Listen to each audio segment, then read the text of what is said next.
We are born free. And we will die free. The time in between, though, that's complicated. In that time, governments, institutions, and our egos will limit our ability to find true freedom in this life.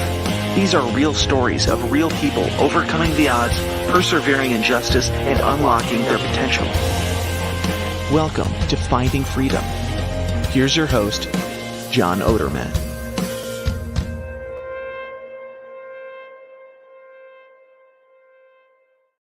Hey, what's up?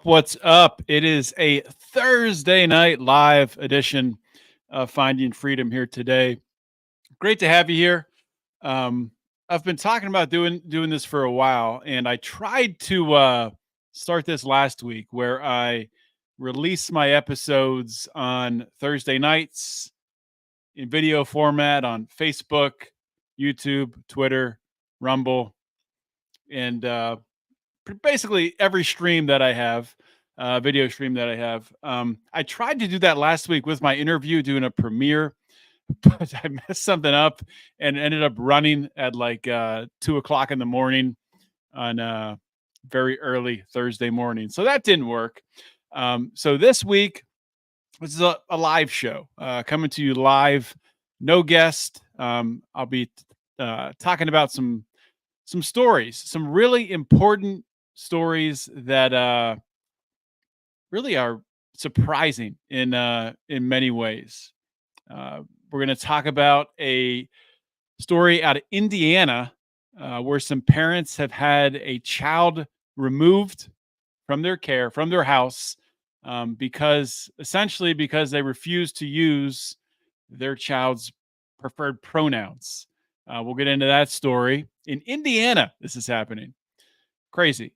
We'll talk about briefly in Canada how there is a new bill being introduced there that could make it very easy to persecute Christians just for reading, quoting the Bible.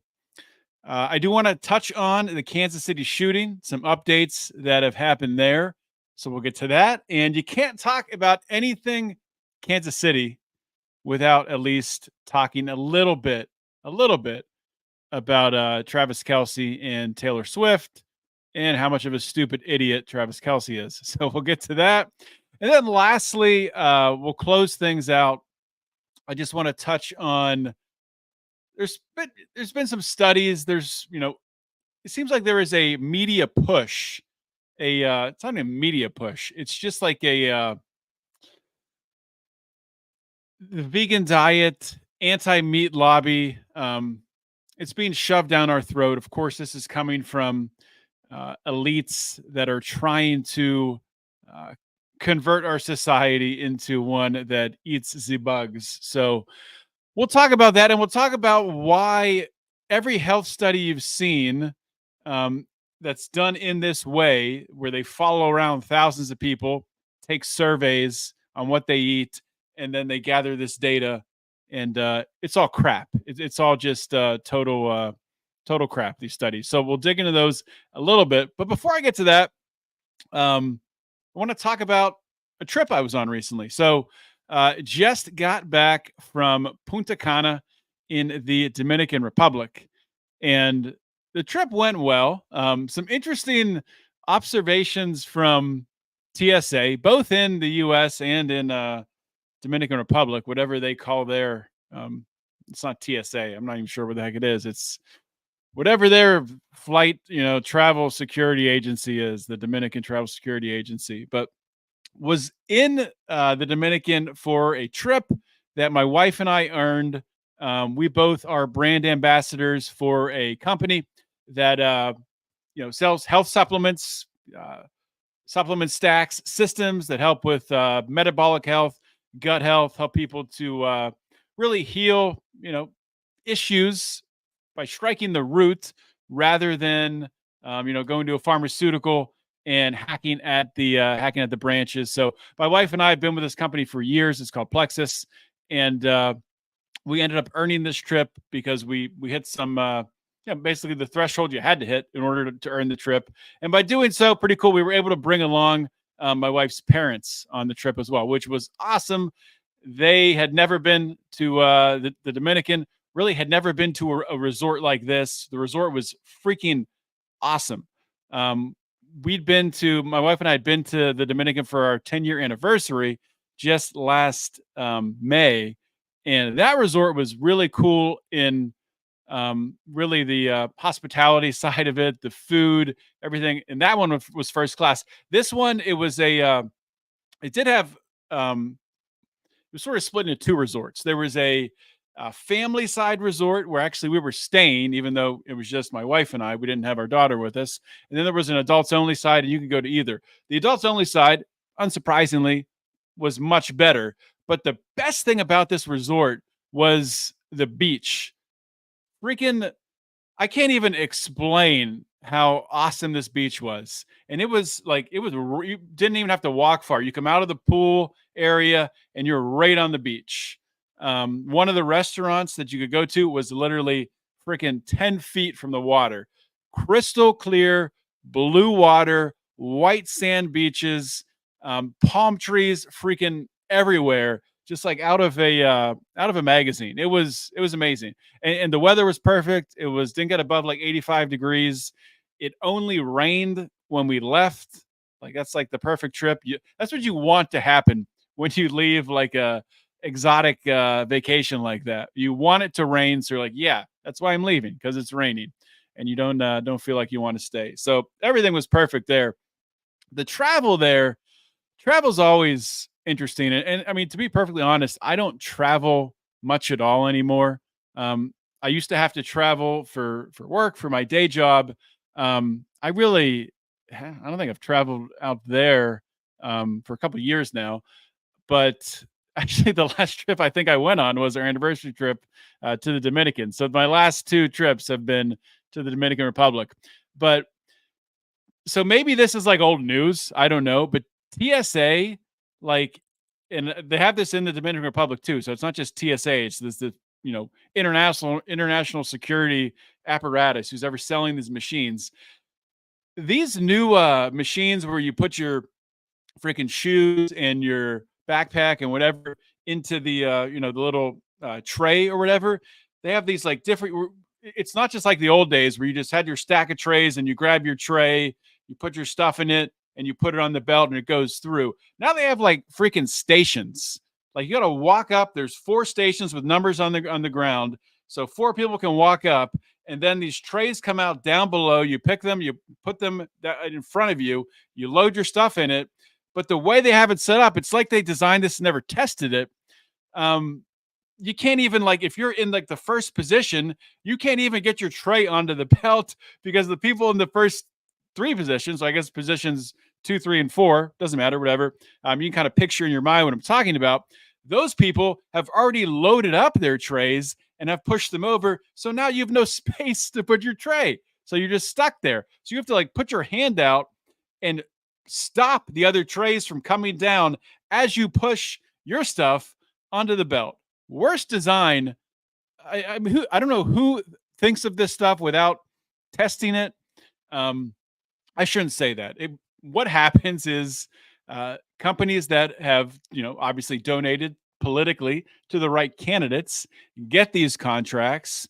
And when you have a system like that where there's no competition and a company is just handed millions of dollars to develop this technology or to scale this technology in order to outfit all of these, different airports in the US and around the world, then they don't test it and they don't care if it works or not because there's no incentive.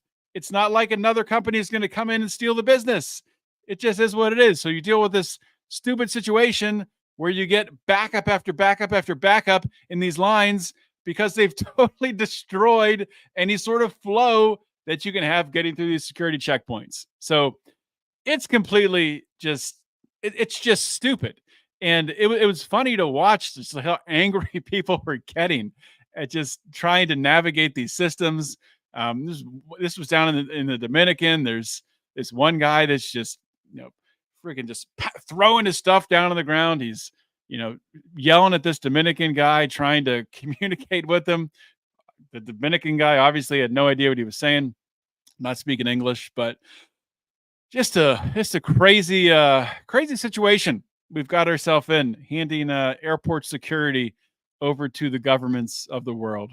And uh and they don't even do the like scanners anymore where you put your hand up above your head.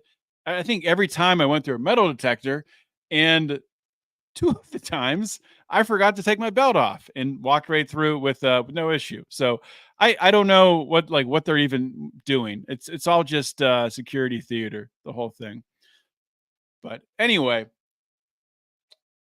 one more note on my travels, because this kind of ties in a little bit to what we'll be talking about. So I did notice when every flight that we boarded, the pilot gets on, and every single flight, it was a male pilot. And, I'm going to be totally honest here. And some people will hear this and they'll hear it and they're going to judge me for saying it. I'm just going to say, just hold off on judging me for just a moment and let me explain myself. Okay. Before you start flipping out, just hold off, hold off. So when I heard the pilot's voice was male, I was relieved. I honestly was relieved. I was like, okay, all right. Okay. We got a pilot that, knows how to fly this plane. Everything's going to be good. Now, before you jump through the freaking little cell phone device that you're listening on and start to strangle me for saying that, I don't have anything against female pilots. They're probably great. They're probably awesome pilots. There's probably tons, hundreds, thousands of great female pilots out there. The reason I'm saying I'm glad it was a male, because with DEI quotas, diversity, equity, and inclusion quotas, I've lost all trust in the process. And if there's a minority pilot or a female pilot, automatically I'm thinking that they were shoved in there and put into a role that they might not be deserving of. And, women and minorities should not like this. They should not be in favor of DEI, because what it's doing is it's taking away the credibility and really the trust in their ability to do the job, because they have this label attached to them now that they have gotten a leg up in qualifying and being able to get these jobs. Now, if they didn't have DEI and there was, a female pilot or a minority pilot, I wouldn't think that same way. I would think, well, wow, this person's definitely qualified because they got the job to fly this plane. They went through the same process as anyone else would to fly this plane. So why wouldn't they be qualified? But when you start to change the system and give certain types of people, certain demographics, a leg up and an easier path to a job, then whoa. I get a little bit concerned when I see that. And maybe that's just me. And if it is just me, I'm sorry, but I'm just being honest with you. All right. And I mean, just another example of that, like, look at Kamala Harris, Vice President of the United States. Kamala Harris, when Joe Biden was selecting his presidential candidate, he said, before he announced Kamala Harris as his vice presidential candidate, he said, I'm going to select a woman, I think he said most likely a black woman. Said something like that, paraphrased. So immediately, that they've limited the pool of potential candidates and they are not selecting on the competency, the credentials, the intellect, the experience of that candidate.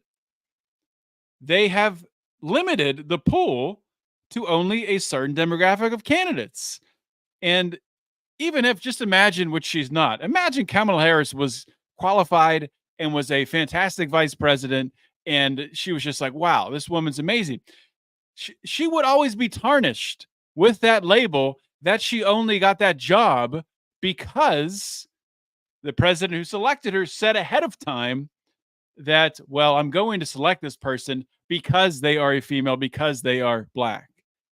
So this DEI stuff is actually harming the people it's trying to help by making it appear that they are not qualified for the roles that they're getting, which in many, many, many cases probably is not the case, but it's putting that stigma on it, which is not a good thing. It's not a good thing for anyone. And it's a shame, really. All right, so pivoting to our first news article of the day. This is out of Indiana. This is not out of New York. This is not out of California. This is not out of New Jersey. This is not even out of Pennsylvania or Ohio. This is Indiana, ladies and gentlemen. A Catholic couple in Indiana is asking the Supreme Court to hold the state accountable for keeping their child out of their home after they declined to use his chosen name and pronouns. Let me adjust my microphone live on the air. Dealing with a new mic here. Hopefully it sounds good. You never know if it's going to sound good until you really listen back to it.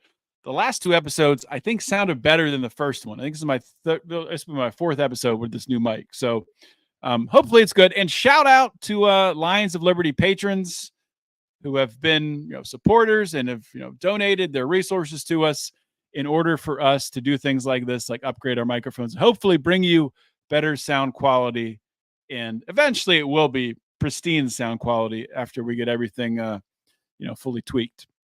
But getting back to this case. So the case is MC and JC versus Indiana Department of Child Services.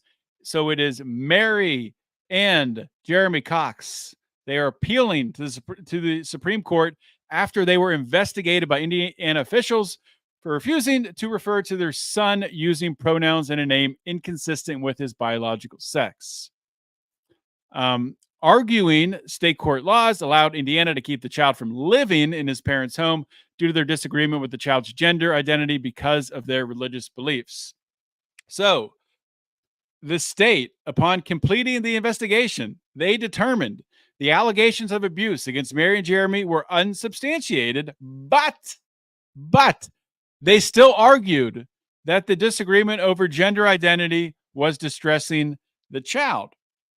Now, the legal counsel here, Laurie Wyndham, vice president and senior counsel at Beckett, she says, keeping a child away from loving parents because of their religious beliefs, even when the state admits there was no abuse or neglect, is wrong, and it's against the law.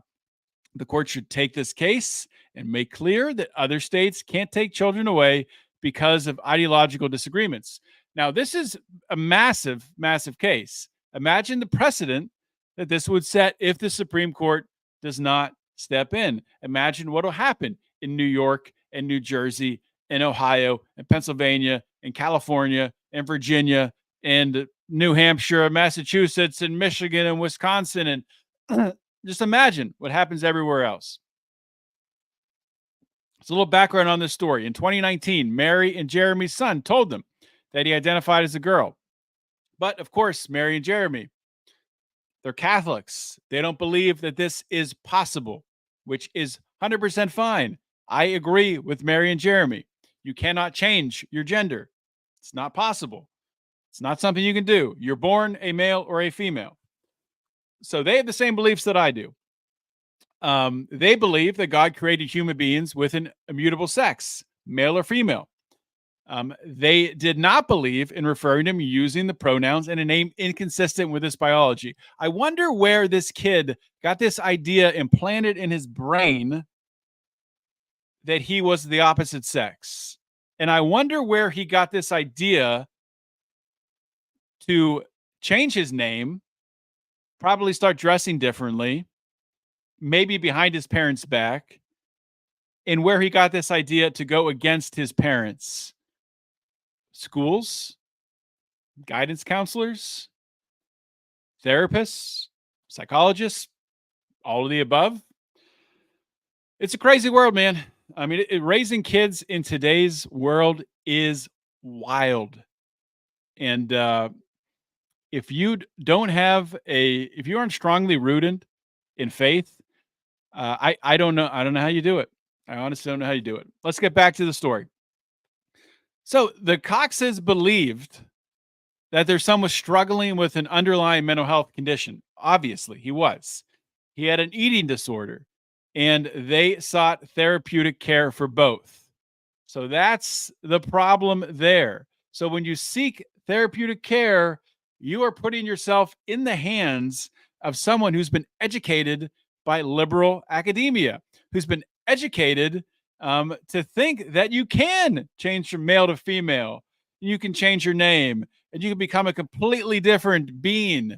You don't have to be male or female. You can be a cat. You can be whatever you want. That's how these people are educated. That's how they're indoctrinated. And they're doing the same thing to children.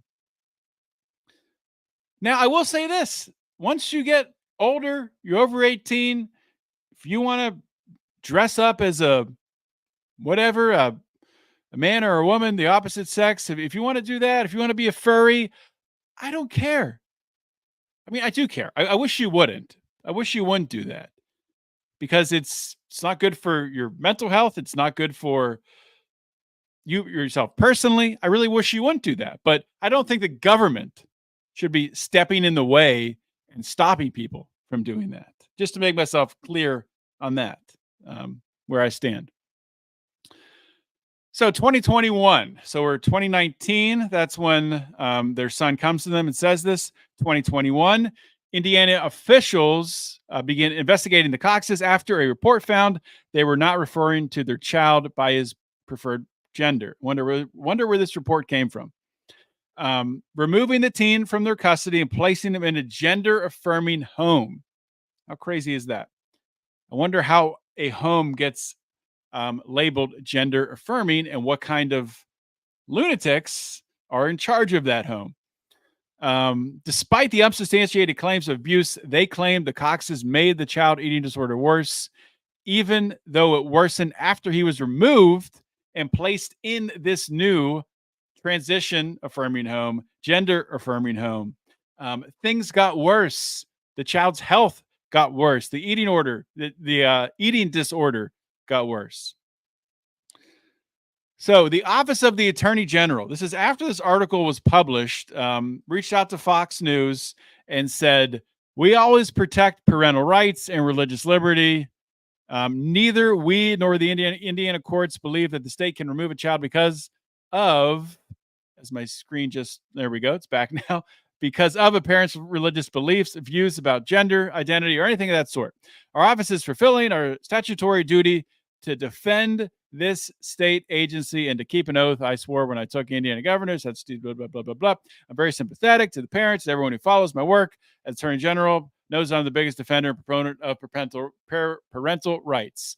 So they're trying to backtrack. They're trying to save face here. They're trying to say that what actually happened, from what I can tell here, they're saying that didn't happen and the child was removed because of the eating disorder, not because of the parents not conforming to this child's insanity with trying to change his gender. So that's where we are there.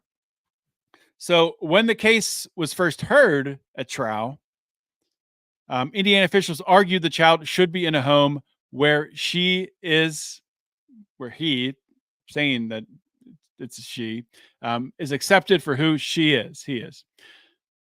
Man, my screen keeps blinking in and out. If anyone has a Mac that they hook up to monitors, I don't know if you deal with this thing where the screen will just go black like every minute. It's infuriating. It doesn't happen all the time. It just happens when I'm doing something like this where I need to use my screen. Ah, gosh, it's crazy. Okay, so they restricted the Cox's visitation time to a few hours once a week, barred them from speaking to their child about their religious views. So the most important thing to them, and the most important thing probably to pass on to their child, the state of Indiana said you can't speak about it. Are you kidding me? Freedom of speech, anyone? Is it out there? Do we still have it? I guess not in Indiana. So they couldn't speak about religious views, human sexuality, or gender identity.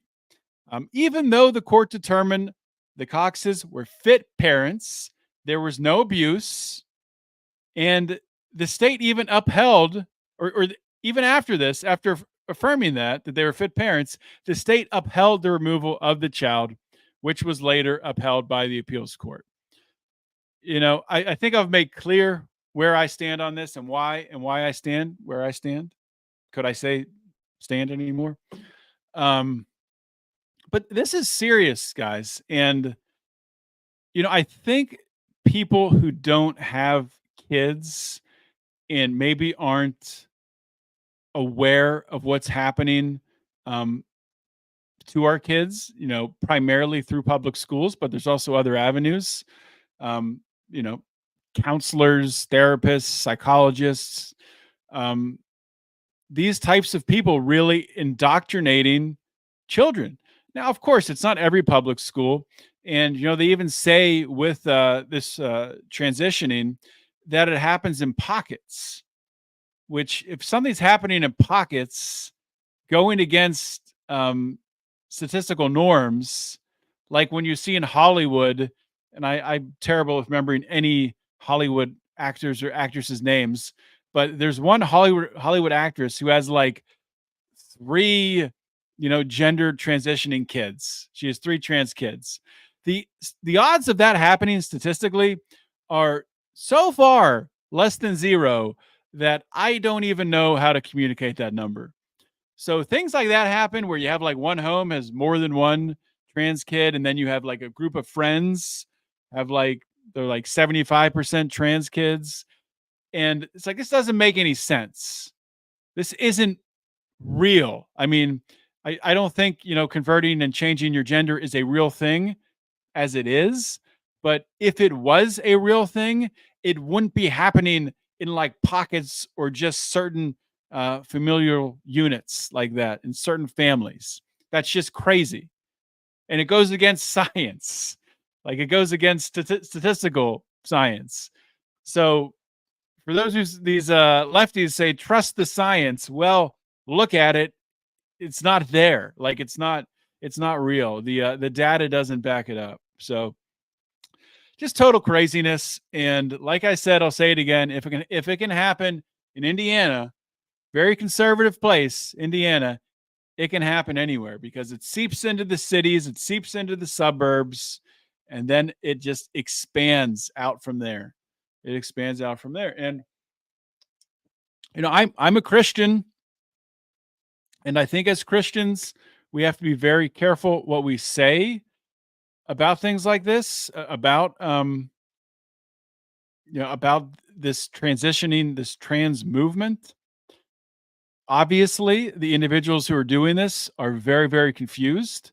There's mental illness. There's been indoctrination. They are hurting. And, I think expressing any sort of hatred in that direction is not the answer. We need to be compassionate. We need to be understanding as much as we can be understanding in the circumstances, while at the same time drawing a very, very bold red line that stay the heck away from children, stay away from my kids, and stay away from all children. It's not an easy time to raise kids in this country. And I think those people who don't have kids, a lot of libertarians out there who kind of gloss over this and say, do what thou wilt. You want to change your sex, you want to change your gender, as long as you're hurting anybody, do whatever you want. That's a dangerous path to go down. That's a very dangerous path to go down. All right. So moving on, but to a sort of similar story, talking about being a Christian in today's world. There is a bill in Canada, and depending how this bill is interpreted, this bill could definitely be used to persecute Christians or really any religion. And this bill has been introduced, in Canada. So the bill summary, I'll read it. It's legalese, so just kind of bear with me, and then we'll talk about it. So this enactment amends the criminal code. Of course, my screen goes blank there. This enactment amends the criminal code to eliminate as a defense against willful promotion of hatred or anti-Semitism the fact that a person in good faith expressed or attempted to establish by an argument, an opinion on a religious subject, or an opinion based on a belief in a religious text. So let's make no mistake about this. If passed, this bill could be used to land Christians, Muslims, any other religion out there, Scientology, I don't know, in jail for quoting the Bible or expressing a faith based opinion if the Canadian government can deem it's either promoting hatred in some way. So maybe it goes against, this transition of children that we just talked about in the last story, or if it could be construed as some sort of anti-Semitism, then you could easily use this new bill in Canada, which has not been passed yet, probably will be, in order to persecute Christians. And it's interesting.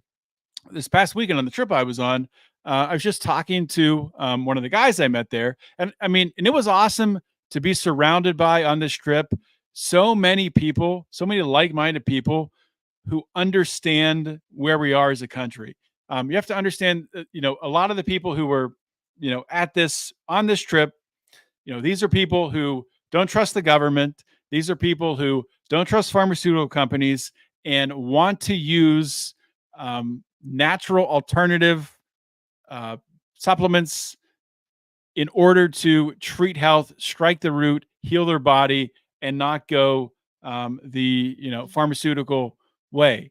So you have people who are really a lot of like-minded people who think about things the right way, and and a lot of Christians, not all Christians, but this guy I was talking to happens to be a Christian as well, and we were talking about Christian persecution. And when you look at the United States and you look at Canada, look at these first world countries, we really don't have religious persecution in this country to really any extent. Now that could change, but when you compare it to what happens in parts of the Middle East and Syria, which has happened, in Iraq, which has happened, where Christians are persecuted. There's other areas, where Muslims are persecuted. Of course, Jews have been persecuted. So we really have been insulated from that in this country, and I hope it doesn't change. I would never want persecution to that degree in this country, where people are fearful of their life, fearful of their livelihood, fearful of being attacked. But I don't think people realize how quickly it could happen as things turn. Point to the example that I think everyone will agree with me when you think about this a little bit. Just look at COVID. Look how quickly things turned with COVID, where people were so quickly to get behind the authorities in charge who are protecting the safety and welfare of their fellow man, and pointing out who wasn't vaccinated, who wasn't wearing their mask, as people just came down on their fellow man. And it wasn't the government really. It was the government who was setting some of the mandates, yes, but it was the people walking on the streets, the people ganging up on individuals in grocery stores who weren't wearing a mask and screaming at them and yelling at them. It was just regular people. And that's how this type of stuff happens. And that's what we have to be very, very aware of in this world today, to make sure it doesn't happen and we can stamp it out before it were to become a problem. All right, so moving on, I do want to talk a little bit about the Kansas City parade shooting. And 2 suspects have been arrested. 2 men have been charged with murder in this deadly shooting. The prosecution of the 2 men, this comes after 2 juvenile suspects were charged separately last week in connection with the shooting. 1 woman was killed. 22 people were injured. A lot of these kids. And, it's starting to come out here that this seems like it was a gang-related shooting. And Ann Coulter was on Bill Maher. I'm not going to play the clip, but and I'm not a huge fan of Ann Coulter, but when someone's right, you're gonna say they're right. And this was before they had identified the race of the shooters. And Bill Maher's saying, well, we don't have the information yet to know who the shooter is. This is like days, 4, 5, 6 days after the shooting. And Ann Coulter goes, well, if you don't know, then you know it's not a white person, because if it was a white person or white people that were the shooters, you would know immediately. It would be everywhere, um, over the headlines. And of course, you don't hear reporting that these handguns are stolen. Um, yeah, so this story just doesn't fit into the gun control narrative. There weren't any long guns used. These were all handguns, and this was a dispute between either rival gangs or people who didn't like each other. Um, and it Terrible tragedy, just an awful tragedy. And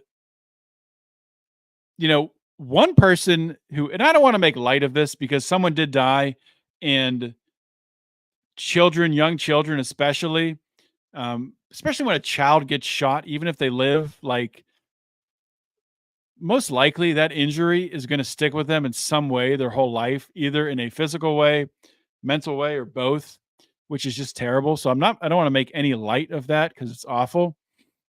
But one of the biggest beneficiaries to this shooting, and this is not a conspiracy theory, this is just reading what happened here and looking at news headlines. So what took over the news headlines was the shooting. Of course, it jumped right to gun control. We need to get the guns out of people's hands. How can we let this happen? You have all the ESPN talking heads, liberal talking heads, coming forward saying that how many more times are we going to let this happen before we do something about gun control? Meanwhile, like I said, stolen gun. How many laws were broken in order for this to even happen? Of course, it's illegal to shoot people, and everyone's talking about the guns and not about the people who did it. But anyway, who benefited from this was Travis Kelce.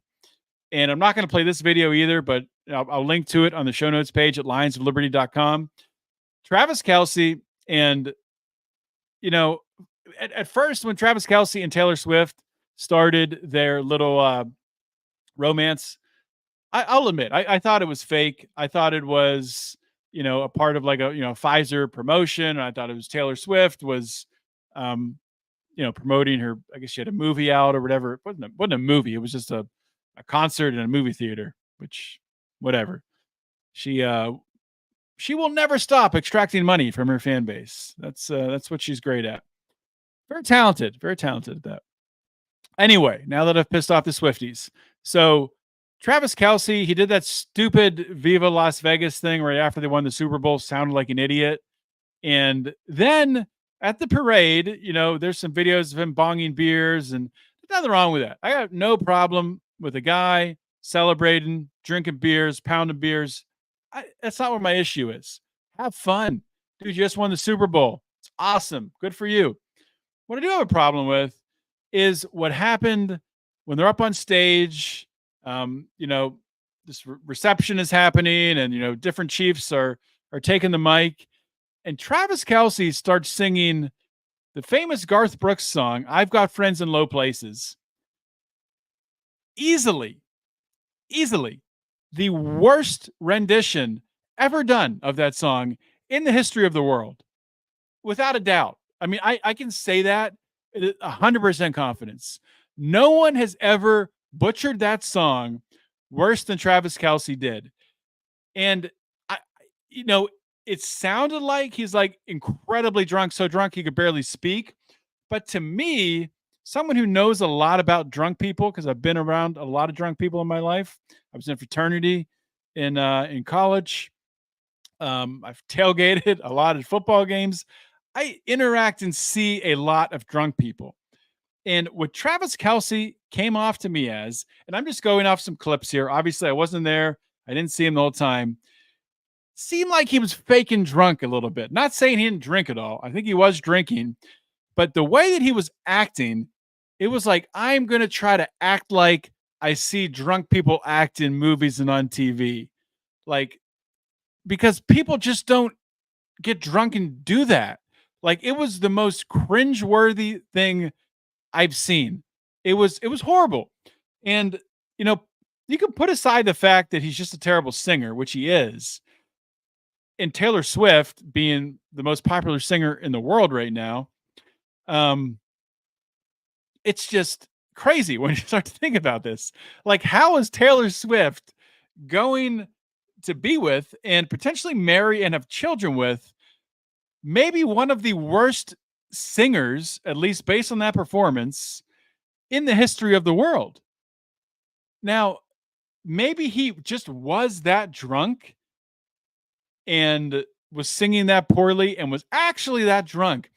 If that's the case, then the guy can't even handle alcohol, like, at all. Like, what kind of person, like, gets that drunk and can't even speak? Grown man doing that. Like, what is that? I don't know. It's I've talked too much about this, but the whole thing, like, I do think that that relationship is legitimate between Travis Kelce and Taylor Swift. But friend of the show, John Ziegler, who has John Ziegler has his podcast, Death of Journalism, which is a great podcast. I suggest people listen to it. I don't agree with John on everything, but he always gives you unique perspective on the news, which a lot of time I agree with a lot of what he's saying, and it makes me think, which is important. You don't want to just listen to people and take in media from people that you 100% agree with. You want to get different viewpoints as well to challenge your own beliefs. John has actually taken his podcast to subscription only, and if anybody likes his work, I would encourage you to check that out. If you just listen to any of his latest podcasts, he will tell you how to do that. It's kind of convoluted. You got to email someone and they send you a link, or they will send a link out. But anyway, John thinks that there's no chance now that Travis Kelce and Taylor Swift will get married and have children. And I have to agree with him. I think after this has happened, I think the odds of them getting married and having children, I would put at less than 5%. It's possible.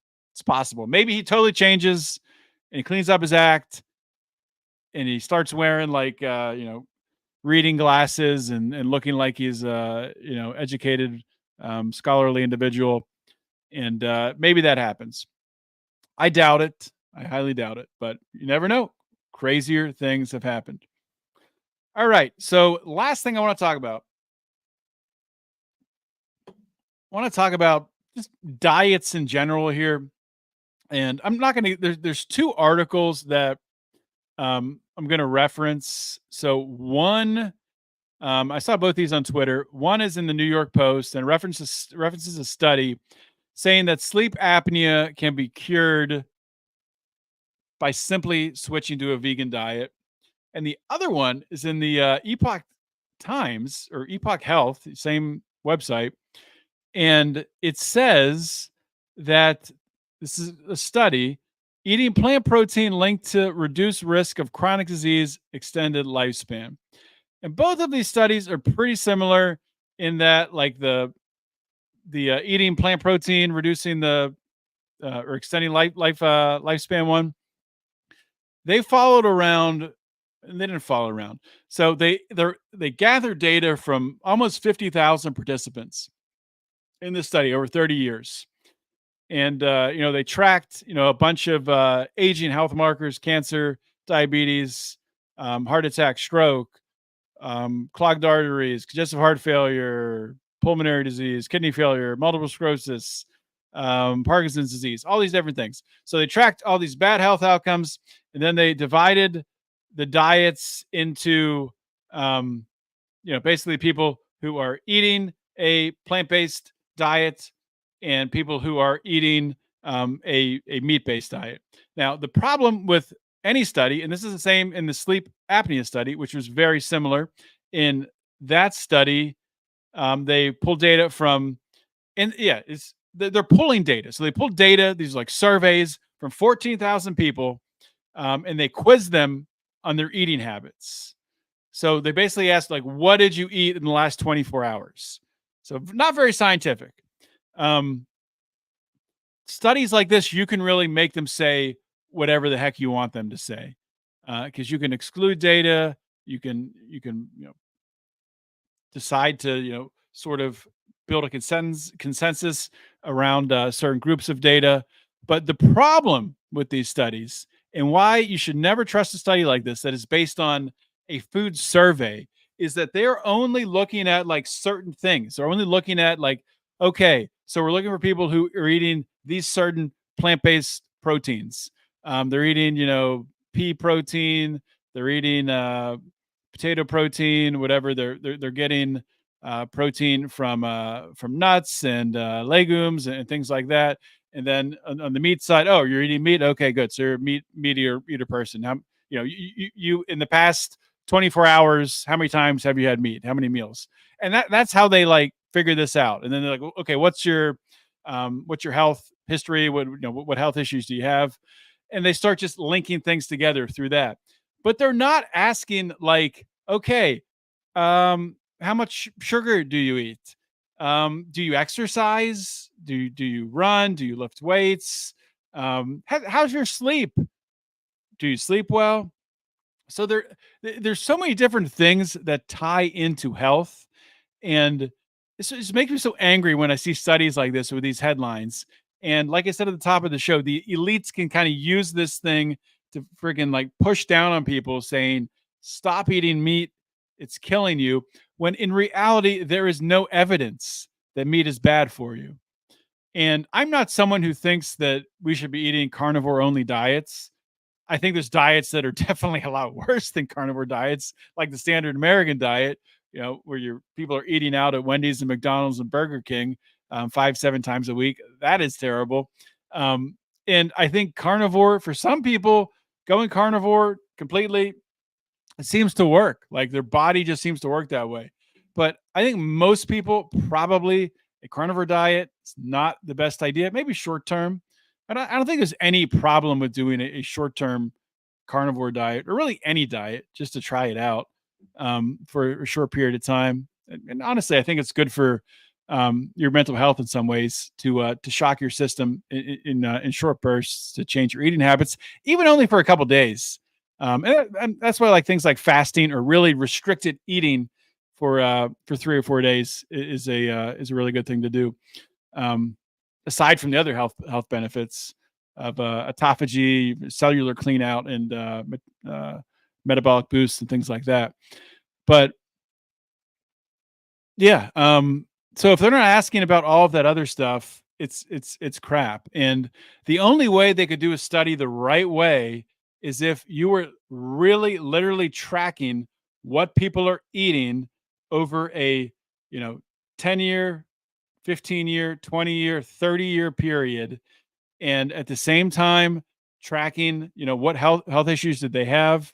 You would have to be tracking everything. You have to be tracking exercise, tracking sleep, which maybe hopefully there's studies like this happening now, since we do have the technology to do it, more relatively easily.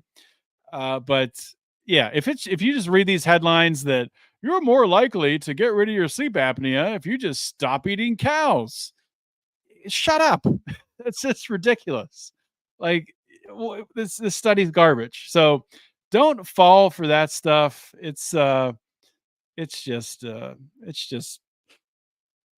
it's anti common sense. And I don't know if we're going to end up in a circumstance where they really do clamp down and try to force eating bugs down our throat and eating lab grown meat down our throat. I think it's probably going to seep its way in a subtle way. Will we reach a point where there's a CBDC that says you can only have one steak a month? Maybe. I don't know. Buy Bitcoin. Work your way around that. I'm excited that I just bought a book recommended by a friend of the show, Dan Jogiston. Probably butchered your name there, Dan. I'm sorry. It's called I don't have it in front of me. Well, what's it called? It's the Fiat Health. Anyway, I'm looking forward to reading it. It talks about really how fiat currency has destroyed. I haven't started yet. I'm just guessing this now because I really don't know anything about it. But I'm assuming it's going to talk about how fiat currency has destroyed eating habits, and how through Bitcoin you can kind of save that by, I'm just guessing now. I don't even know. I'm just making up the book as I go. If I wrote the book, here's what I would write: how we can connect with our local communities, our local farms, our local butchers to get high quality protein, high quality fruits and vegetables, but by using Bitcoin. But that's just what I would write if I wrote that book. I don't know what the book's actually going to say. I just assume it'll say something like that. Whew, wow, what a show. Well, hopefully you guys enjoyed the show today, my ranting and raging.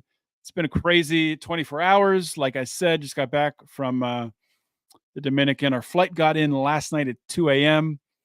It was kind of crazy. We were flying, so we flew from the Dominican to Charlotte, and they said that flight normally takes 3 hours and 15 minutes. But there were, and this was the pilot's words, male pilot, call back to the top of the show. He said, we are facing unprecedented headwinds, which I guess going that way normally, you're not, it kind of makes sense. You normally wouldn't be going into headwinds when you're coming north from the Dominican, from the Caribbean to the southeast of the U.S., but we were. So it added on another hour to the trip, and there was so much turbulence. Wasn't the worst flight I've been on, but it was a lot of turbulence. A lot of people were uncomfortable, but adding an hour because of headwinds, that's just crazy. So we didn't get home till 2 a.m. Thank God we didn't miss our connecting flight in Charlotte. Made that flight was longer as well too, which was crazy. But that's just I guess that's weather. That's climate change. Climate change making flights longer. That's what Al Gore would say. All right, guys. Well, hopefully you enjoyed this show. Hopefully you enjoy what we're doing here at Lions of Liberty. If you do, come join us. Come join us. Come be a part of it. Come join the pride. Patreon.com/Lions of Liberty, lionsofliberty.locals.com. You just search for Lions of Liberty on Patreon or Locals. We just got a new supporter yesterday.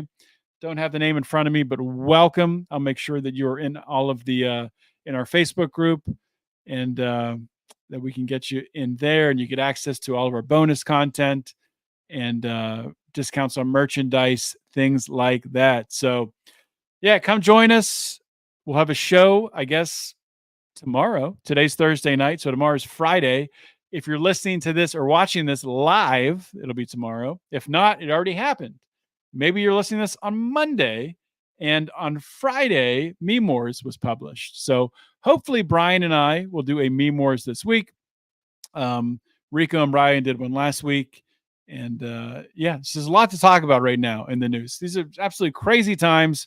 Presidential election year with one president being indicted left and right and getting losing judgments, having to pay hundreds of millions of dollars, and the other current sitting president of the United States is literally falling apart both physically and mentally, but will not drop out of the race. What will happen? What will happen between now and November? Nobody knows. We have to tune in to try to figure out what the heck crazy president we're going to end up with. I can't wait to see how it all plays out. But in the meantime, guys, I will see you all next week with another great show. Always remember to keep your head up and the fires of liberty burning.